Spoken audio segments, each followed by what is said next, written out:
All right. Well, we appreciate you calling, Pete. 100%, man. Happy to help. I'm sorry again about earlier. So You're solid, dude. I'll let you know. Hey, what's up, guys? Talking Sports with Pedro and Danny. We are here at the studio doing a special edition of Talking Sports with Pedro and Danny. We have Danny here, of course, and we have one of the queens of Talking Sports, Pedro and Danny, down here. Athena is here. She's bugging Danny, doing something. I'm not sure what she's doing. But today, National Championship for college football. And we have our buddy Pete Cavander, who was actually there tailgating. So, talking about food, we're going to start this off. This is the most important question, Pete, is that, you know, I'm a really good cook. I'm better than Rachel Ray, is what Danny likes to tease me about. So, what are you guys eating? Well, you know, so far I just kind of dove in some breakfast. Might have some lunch earlier. I went some, since we're kind of, where it's cold in Indianapolis, where the Midwest, if no one's been there, it's a different type of cold. Some definitely bite to it. So I loaded up on some eggs and bacon and biscuits and gravy. So I figured it was kind of, when you're in this kind of environment, kind of a warm breakfast like that, get me a good foundation for the day. And like you said, tailgating, usually kind of either calling a game or working it. So it's kind of fun to be a part of it and just be a fan. So, yeah, Danny and I actually, the last tailgating that we did, we were actually at NASCAR, and we just brought a tiny little grill, and, what did we do, Danny? Just burgers and chorizos? Burgers and chorizos, man. Danny's a huge... Can't go wrong with that. Danny's a chorizo guy. What was that? Go ahead. I see you can't go wrong with that. Burgers and Zoes, right? Yeah, I know. So, that's what we did for NASCAR. It was... it was quick, easy, and, then went to go watch some great racing. So that was a good time. That was back in March over down in Vegas. So good times with that one. So I'm going to let Danny I know Danny wants to talk a lot about this game this afternoon. Yeah, man. So first, have you ever been to a national championship game before, Pete? I have been to, luckily, quite a few. I was actually, the first one I was able to go to was probably one of the greatest college football games ever, was the Rose Bowl against Vince Young and Reggie Bush with Texas versus USC. Obviously, back and forth in Texas winning that game. It was funny that, Jeff and I were actually at that game and talking and saying, hey, can you imagine playing a game of this magnitude? And the next year is actually when we were in the 2007 Fiesta Bowl playing against Oklahoma. And then we've actually been to the last few conference or national championships. We were in Santa Clara, where Clemson beat Alabama. We were in New Orleans 2 years ago, where it was LSU and Clemson, and then last year we were down in Miami to watch Alabama beat Ohio State. So I've been very fortunate the way how we actually get our connections, because as you know, it's all about who you know. Right. And fortunate for us, our sister Katie Cavander is the social media director for the College Football Playoff Committee and has some access to a few things. And so we're usually pretty kind to her around Christmas, or really the whole year, really, to make sure we can come to this game every year. Well, just remind your sister that, she does know Pedro. It's funny. I was looking through some old pictures, Pedro. Funny you say that. And all three of us, me, Jeff, my sister Katie, and you, I forgot about this, that we were on a T-ball team way back when called the Lions. That photo popped up. So I'll have to send that to you guys so maybe you can throw it on your website. Absolutely. Oh, yeah. I think my dad still has it at his house. But, yeah, I remember that. That's actually how I met you guys. Yeah, I mean, gosh, what were we, 4 or 5 then? I mean, we were pretty little. Well, I was the same size, but the last time Pedro was taller than about the your Cavander size twins. now back then. Yeah, that was the one time that maybe if I'd have gotten a fight with Pete, maybe I'd have stood a chance. Yeah, I think you could beat up 5-year-old Pete. I think that's easy to say. But after that, it's like nope. That was good times, and it was co-ed. So we had who else did? There was tons of people. Actually, a lot of people. Older Hernandez. I remember that was his name. Kyle Eklund was on that team. Yep. I remember Kyle Eklund. We had a hard time keeping him in the dugout. He'd always climb the kind of the backstop and the fence and everything like a little monkey. Yeah. Oh, exactly. That's exactly what I was going to say. Yeah, but one of my memories, though, looking back, I remember it was kind of like not really too competitive. I remember I was kind of last up to bat.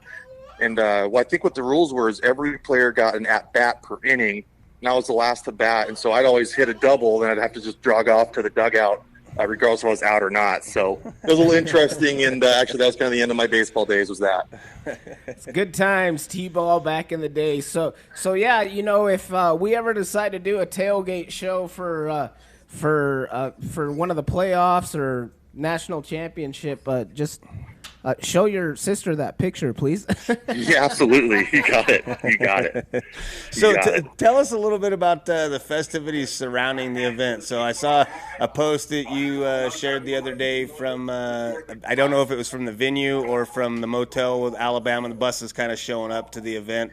What is it? Is it kind of like Super Bowl where there's like media days and yeah, it kind of is. It kind of is. I mean, a mini version, I guguess, of the Super Bowl to some degree. And as we're still kind of trying to navigate this new world with COVID and everything else, that there's a little bit maybe more Zoom meetings than there was before, just trying to keep people spaced out and everything. And obviously Alabama and Georgia's trying to do everything they can to kind of create their own bubble to protect themselves and to make sure that they don't have anyone pop positive for COVID and have to sit out the game or potentially get it delayed. And both teams have done a really nice job, and the city of Indianapolis has been incredible. The hotels, they have them completely, decked out in college football, playoff logos everywhere. And as you saw, the buses that Alabama and Georgia has been cruising around is completely decked out in their school colors with a big old nice police escort everywhere they go.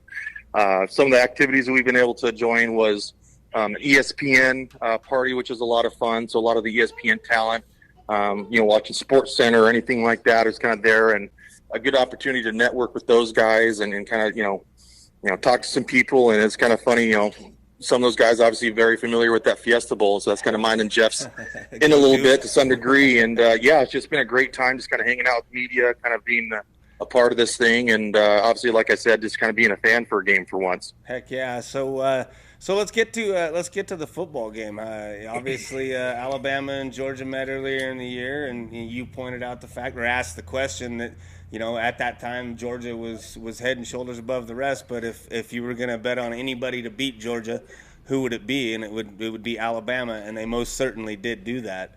So let's back up a little bit to the first round, the semifinals, if you will.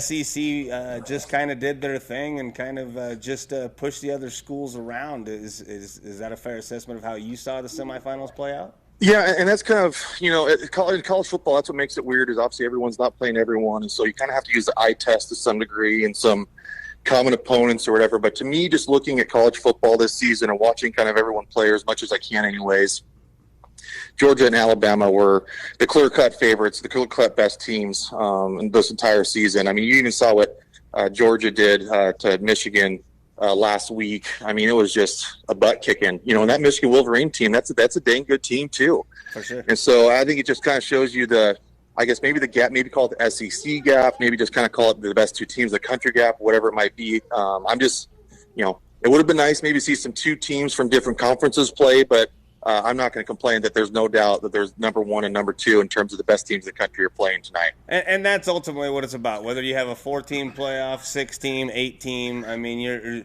what you're trying to do is find the best two schools in the country to face off in the national championship game. Because that was the problem in the past. Is before the BCS and even around the BCS, you had the co-national champions that didn't even play in the same bowl, or they'd be on different coasts and whatnot. So I think the college football playoff has came a long way. I think there's a little bit of growth to kind of open it up. But even if you do, it still ultimately comes down to recruiting and football programs. And no doubt. And no doubt. And that's kind of the deal in college football is, winning brings money, which brings more winning, which brings more money, and it just kind of snowballs from there. So obviously when you kind of get momentum, things kind of really start to grow. And, the SEC's done a great job, again, just kind of being kind of the clear-cut best conference in college football. Then they're going to add Oklahoma and Texas to the mix. But what I like seeing in the playoff, though, can you be a Boise State guy, maybe a little bit of jealousy or what you want to call it, but Cincinnati getting in. And so that was good to see a group of 5 team at least get some access into the playoff. I don't think it was necessarily equal access as maybe the Georgias or Michigans or Alabamas of the world, just because Cincinnati had essentially go undefeated for about 3 seasons to get into the college football playoff. So I would like to see it kind of still open up. But again, when you kind of year in, year out, you kind of get your 1 and 2 best teams and there's a gap. And then, from about 3 to 6 or 7, there's another gap. And it just kind of steps down from there. But, certainly these matchups, you can't go wrong with it. Tons of TV viewership and certainly brings a lot of money for sponsors and ESPN too. Yeah, for sure. And it was cool to see a group of 5 team make it in that playoff. We had Cooper on here a couple weeks ago, and congratulations to Cooper. I mean, they went and handled Oregon State down there in Los Angeles. He said that SoFi Stadium is quite the large venue.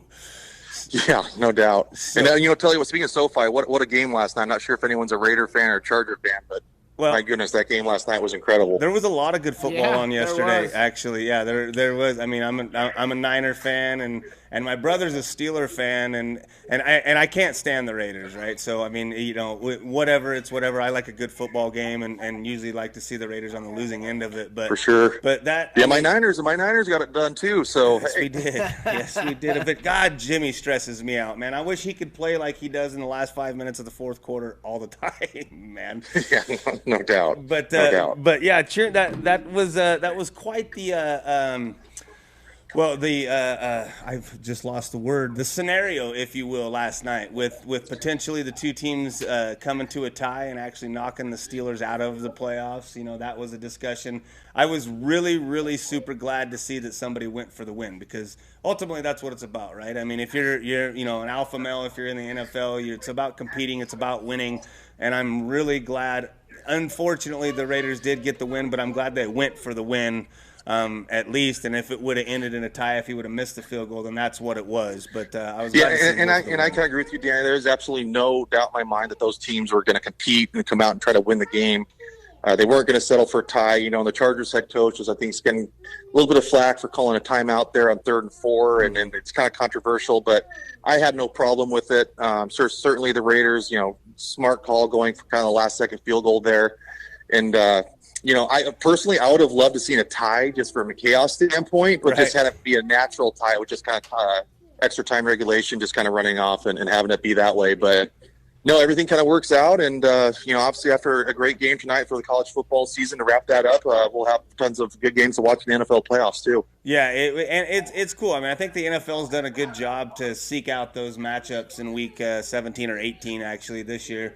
With divisional games and coming down, and you get the conspiracy theorists that are out there that it's all planned, and which is complete bullshit. It's just, I mean, do you guys have a censor button you got to hit real quick for that, Danny? Nope, we're good. We're not regulated. We're not regulated by the FCC. Pete. So this is like the HBO of radio. I like that. Oh yeah, you can say whatever you want, man.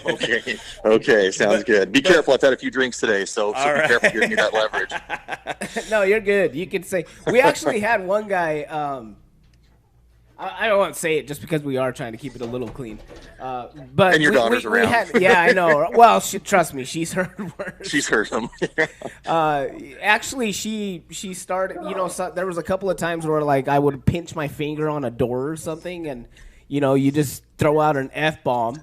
So she started doing that for a little while. Now she knows it's wrong to say that, but there was a couple of times where she would drop something and she would yell it out, and I'd be like, Athena, you can't say that. Yeah, everyone knows where she learned that from too. Yeah, right? I know. They're gonna be like, oh yeah, she's been around her dad. That's right. But yeah, we actually had a guest one day. He came in and he he said damn, and he's like, oh my gosh, can I say that? And we're like, dude, we're not regulated. You can say whatever the F you want, man. Well, I'll still keep it clean for you guys. Oh, so that's fine. I myself don't want to get in trouble. Well, I know. And then on top of that, having done radio for as long, you have to, I guess, teach yourself not to use words like that. You know what I mean? And I'll tell you, sometimes there's some names that are hard. I will say one of the toughest names that I've had to say on the radio is there's a kid from Hawaii, and his last name was Fakalata, and it was so hard to not replace that O with the U just naturally. So, Fakalata, I said that all week long to make sure I didn't slip that out wrong. Well, okay, so that brings up a question, especially Danny's kind of starting to really get into this with announcing and stuff like that. Do they when you're prepping to get on the radio? Because there's some crazy names. I helped out with the regional baseball tournament here about, 3 years ago? Mm-hmm. For high school. Man, they bring you up that lineup like last minute, right before you're about to start announcing, and you're trying to, not butcher anybody's names. How do you guys prep for that? Yeah, and so we're pretty fortunate that at kind of the college level that there's media teams and everything else, and so we get about the Tuesday before game day. There's a weekly kind of a media guide that comes out with kind of all kinds of different fun facts and information and records and all this different stuff for kind of each team. Boise State will do it, and every team will do it, and so I'll get the visiting teams as well. And part of that with their kind of the numeric roster and alphabetical roster, then they'll have a pronunciation chart. And there's actually that's like a dictionary. There's a formal form of like pronunciation. I guess the way how you would pronounce a name. I can't really think it off the top of my head, but they do get access for that. And then right before game time, we actually meet with the other radio crew to kind of go through the ones that maybe we have questions on to make sure we get it right. Because my biggest thing is, it happens. Obviously, no one's perfect. You're going to slip out and say something wrong or say someone's name wrong. But you certainly you want to make an attempt just from a respect standpoint to say someone's name right, especially if they're doing something good. You want to make sure that they get the praise that they deserve. Well, that's good to know. I know that's a little off topic, but it's good to know because I think Danny's starting to learn that too because he's been announcing a lot of races and stuff and announcing games. And yeah, sometimes it is hard. You get some crazy names out there that you're like, I don't know how to pronounce this. Right, and no doubt. Preparation's huge, and when you don't have the opportunity to prepare, like Pedro was saying, I mean, you get a lineup card, a minute and a half before you're getting ready to announce. You kind of just got to do your best, and I try to apologize beforehand if I know I'm going to butcher a name. Yeah, that's all you can do, right? It's the best you can do. So yeah, somebody come let me know, and often at the racetrack, somebody will come up and say, hey, but you've been saying my name wrong all night. And it's like, okay, well, I'll fix it from here, and we'll go from there. Exactly. But ignorance is bliss. Let's move on to the game, Pete. Let's talk a little bit about the game tonight. You're just kind of how you see it playing out, how you'd like to see it play out, and who's going to be our national championship tonight. Well, I don't know if you guys are going to run down to the casino or something and put some money on the line or not. So I'll put a little, this is my own personal opinion. I'm not a professional sports bettor or anything like that. But in my mind, obviously, like I said, Alabama and Georgia are the two best teams in the country. And Alabama obviously beat Georgia in the SEC championship game pretty handily, I might add. But I will say that it is so difficult to beat a team twice in one season, especially as close as it's been since Alabama and Georgia played last time. I think maybe from top to bottom, Georgia might have the better roster, but I think I got to give the coaching edge still to Nick Saban, one of the all-time greats, right, in college football. Mm-hmm. And so really what I'm just kind of hoping for is a close football game, kind of telling you about all those national championships I've been fortunate to be a part of. Outside of that Rose Bowl game, they've all been kind of blowouts after halftime. So I'm really hoping it's close. Expecting a lot of electricity and energy into the Lucas Oil Field here in Indianapolis, and I'm hoping it kind of comes down late. My heart is kind of rooting for Georgia, but my mind is saying Alabama. So if I had to put out a score for you guys, I'm going to say it's going to be 31-28 Alabama. Okay. I like it. Well, last time these two met in the national championship, Georgia blew quite a big lead there in the fourth quarter, if I remember correctly, right? That's when talking about names we were going to butcher. Tua Tyler, you know how to say the Dolphins quarterback? That's when Tua came in for Jalen Hurts and won that game. Yes, and both of those quarterbacks are in the NFL now. So hopefully we get a good game tonight out there in Indianapolis, and I think. I think it's going to be a good game. I don't think it's going to be a blowout, but I'm with you. I think a 34-30 type of game would be a great cap to the season, and then you can kind of move on to 2022 for Boise State football in 2022, huh? That's right. Exactly. Kind of a close to a successful college season. I think it's gone better than maybe what a lot of people expected. Like I said, it's still kind of battling COVID, so I think kind of congratulations to every school that was able to navigate, still kind of a crazy time to get to this point in the season. Yeah, and also Utah State, man, going from basically worst to first kind of a deal and being able to beat a Pac-12 school. That was a good experience for Cooper and all those Aggies, and it sounds like Cooper's going to stick around and compete for possibly a starting job next year. Yeah, it's awesome, and I don't know how active you guys are on Twitter or not, but it's pretty hilarious. Where Oregon State plays in Corvallis, they're actually kind of renovating their stadium a little bit, and so they blew their stadium down with some got it all torn down and everything else like that. I thought it was hilarious. Utah State tweeted back at that video saying, "Geez, guys, it was just a bowl game." Just a bowl game, which, yeah. Which I thought was pretty funny. And then, you kind of go down those little comments on Twitter. Obviously, it gets a little dark and sometimes, but it was kind of funny that, an Oregon Duck fan said that, Utah State, because of that, was now their favorite Utah school. So Oregon State, to throw zinger back, said, well, Utah is our favorite Utah school, back to the Oregon Duck guy. So I thought that was pretty funny. Yeah, the Duck fans should have thought about that before Yeah. before they put that out there, because they got waxed by Utah twice this year. So no doubt, that was no definitely doubt. not a lot of thought process. But hey, they competed against Ohio State. I thought that was one heck of a game. Hey, that's good enough for me, man. I can't stand Ohio State. So we've got. Don't get Danny started on Ohio State. No, you got it. We've been down that road.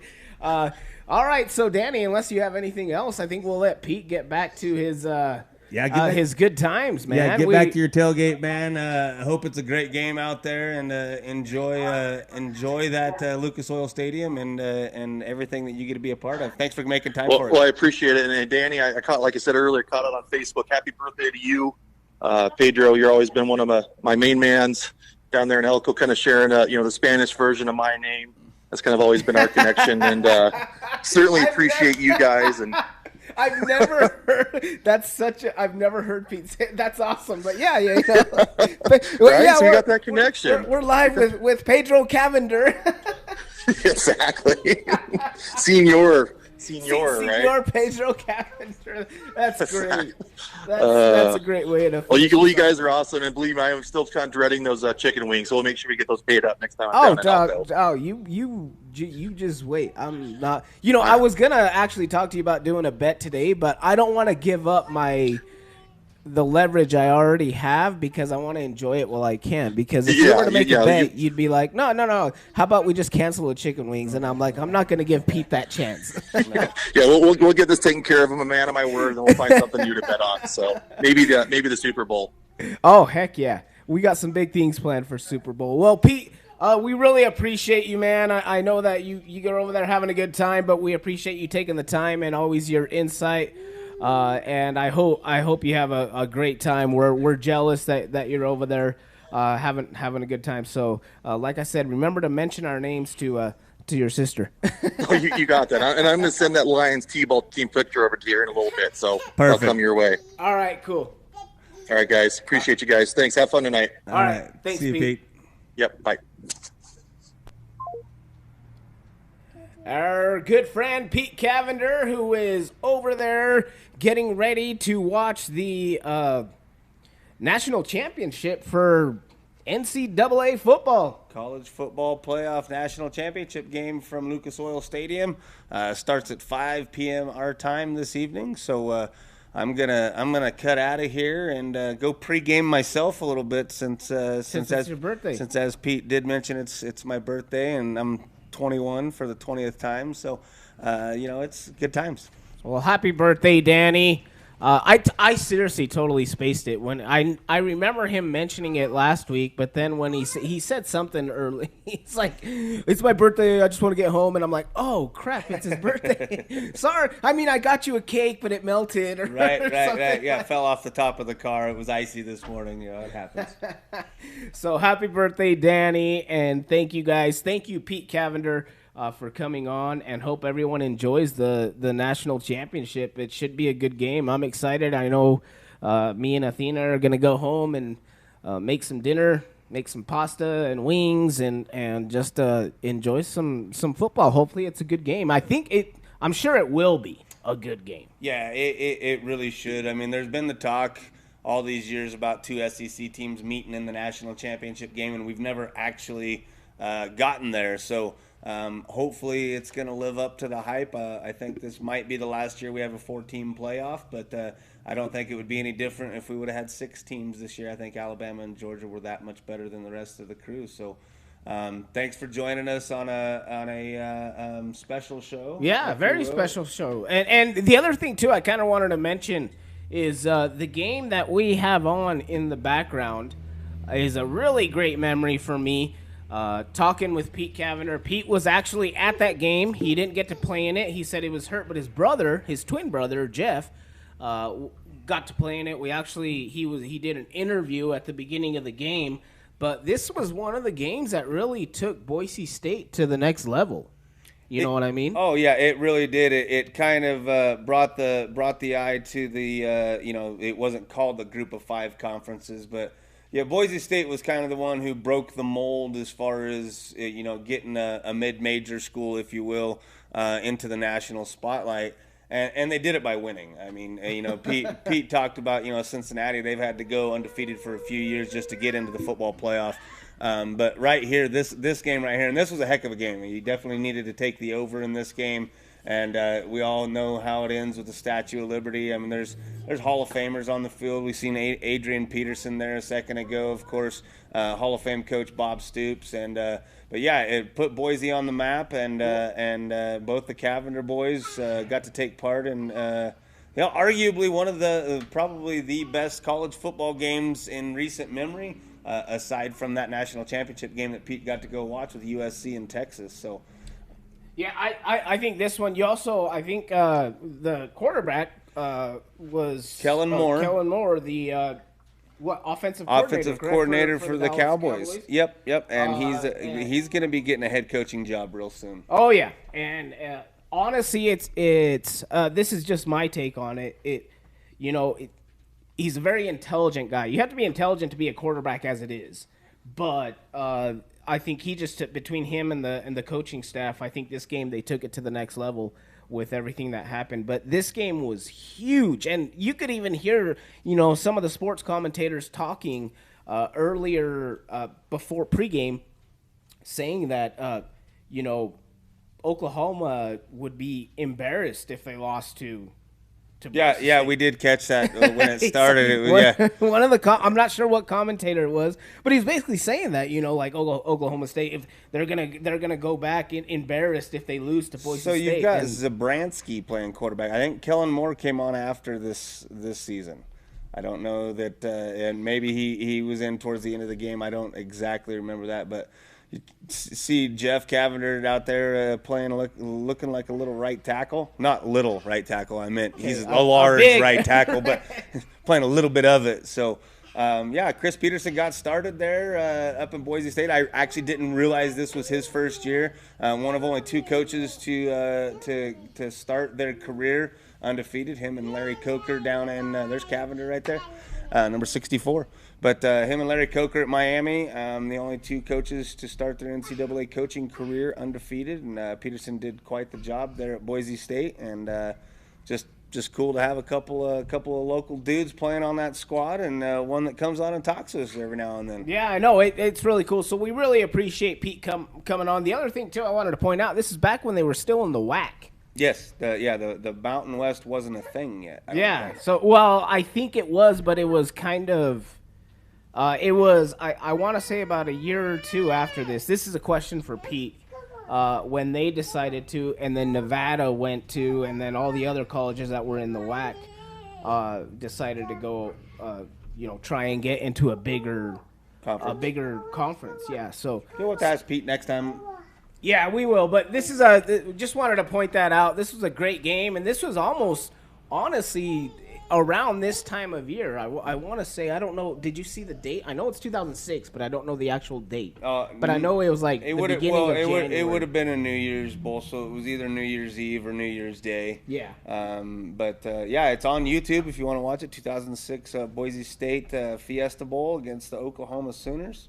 And, of course, we wanted to have it on. Once again, there's Jeff Cavander, number 64 right there. Right there. And I think he's actually playing guard. I think I misspoke there. So, once again, thanks for joining us on this special edition of Talkin Sports with Pedro and Danny. We got a whole bunch of live stuff planned for the rest of the week. We've got a community involvement tomorrow. We've got a little bit more community involvement on Wednesday. Probably some coffee with a cop and some more Talkin Sports. So, a full week of stuff here.